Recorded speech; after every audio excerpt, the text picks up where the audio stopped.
This is lesson 17 on page 19 of the Psaltic method. My name is Michael Tsiapoudas with Patriarchal Psaltophiles. Welcome back. And this is a complete table of all the qualitative characters that you will ever see in Byzantine music. Remember, we have three main categories of characters. We have the quantitative, that they tell you by how much you go up or down the scale. You have the qualitative characters, and these are all of them. You're never going to see anything more from that category. And then you have the time characters, that you have the orgon, klasma, apli, dipli, and so on and so forth. So these are all the complete table of the qualitative characters, and this is taken from the Crescent's 1821 book. He calls them acronyms hypostasis. Acronyms because they do not have chronos, they don't have a beat.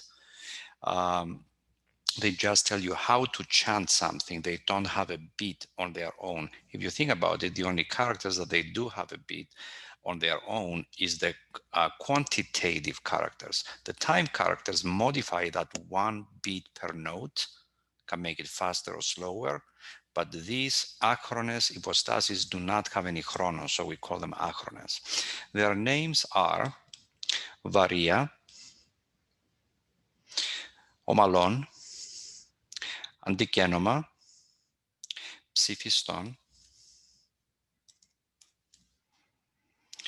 έτερον, stavros, and enedophonon. Okay? And I want to translate for you what Crescent says in his book about what each of these symbols do. So varia, which is this symbol here, varia or grave, that's a translation of the word varia, gives a phthongos note, a weight, a heaviness, so that the note is distinguished from the previous and the next one. That's all Chrysanthos says. He's very short about his explanations, that's for sure. The omalon causes a high pitch waving in the voice, in the throat, a waving of the voice in the throat. That's omalon.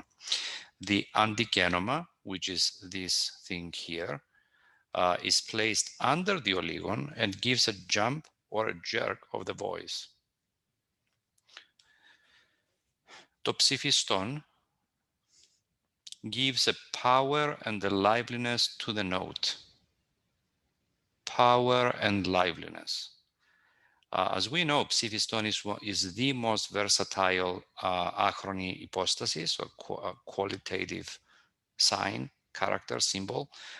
So this is a very general description for a very broad and general symbol. Okay, so we are going to talk a little bit more about how can you learn how to perform all of these symbols, characters soon.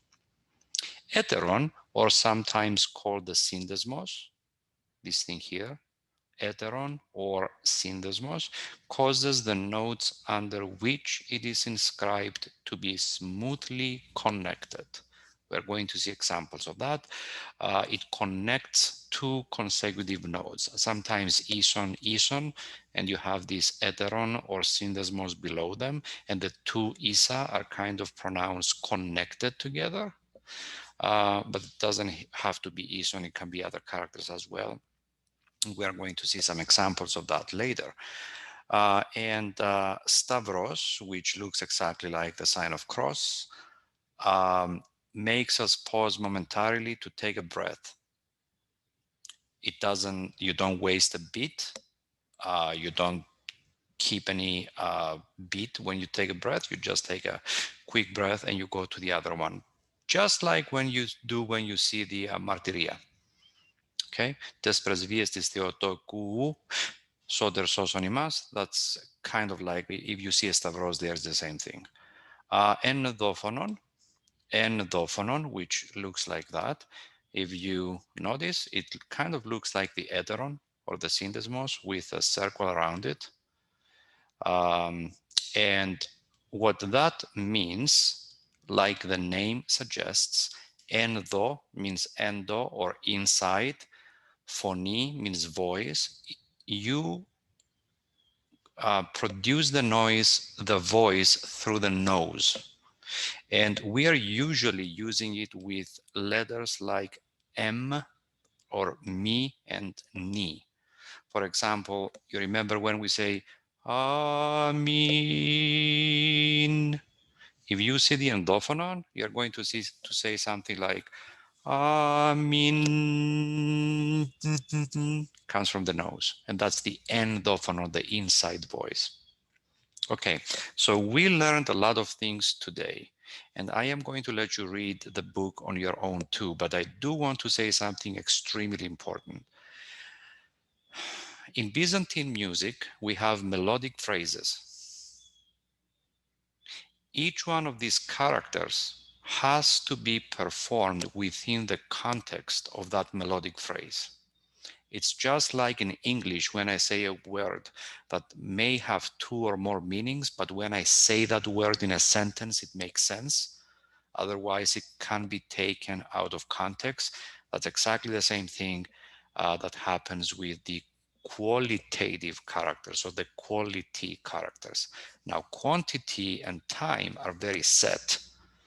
Oligon goes one note up, it's always going to go one note up, and Klasma is always going to add one beat, one chronos to the existing duration. Those don't change. But the quality characters, psiphiston, endophonon, varia, omalon, all of these things, they do change from one phrase to another. Specifically, psiphiston and varia. They are notorious for changing their way of wanting to be performed according to different contexts. The only way for you to know how to correctly perform them is by listening to older chanters perform those melodic phrases. There is no other way. And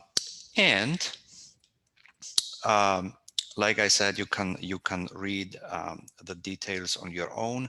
I did want to give you at least a starting point of whom to seek out when you go on online, and what kind of recordings you should be listening to.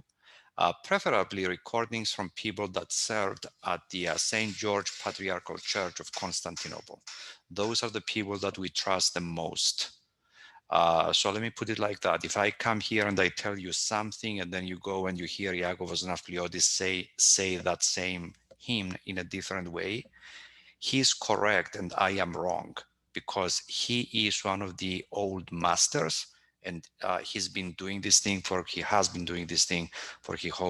whole life. He passed away in 1942 or 43. So that's the kind of attitude I want you to have when you're approaching Byzantine music. We have the standard correct way of performing, and then we have the other kind of interpretations that they may not be wrong, but they are not the ancient way, the authentic way of saying it. I don't pretend that I'm a traditional authentic chanter. I try my best, so I'm trying to teach you whatever I can, but the best way for you to understand these things is to go and seek out recordings from all of these people. Their names are there. I'm going to read the Prodopsaltes, Iakovos Nafpliodis, Konstantinos Pringos, Thrasivoulos Stanitsas, Vasilios Nikolaidis, Leonidas Asteris, and Panagiotis Neochoridis, who is our current Prodopsalt, the Ecumenical Patriarchate at this point. And Iakovos Nafpliodis, Konstantinos Klavas, Evstatios Vigopoulos, Konstantinos Pringos, Thrasivoulos Stanitsas, Nikolos Danilidis, Eleftherios Georgiadis, Vasilios Emmanuelidis, who actually I've met on the phone. Actually, I've never met him in real life, but he was kind enough to answer many of my questions, and he actually gave a letter that I put at the front of this book that we're using.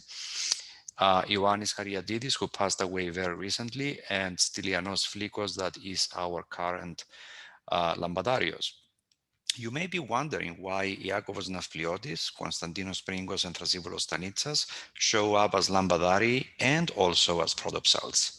That's because in the ecumenical patriarchate, you cannot just be hired to be the highest position, which is the Prodopsal. You have to go through all the levels. You have to pass by Kanonarchis, Domestikos Vita, Domestikos Alpha, Lambadarios, and then become a Prodopsal. So these people that you see here, most of them have been in the Patriarchal Church for like maybe 40 or 60 years. And that's why we trust what they say and we want to listen to their recordings. So that's all I have for you today. Thank you so much, and I will see you next time.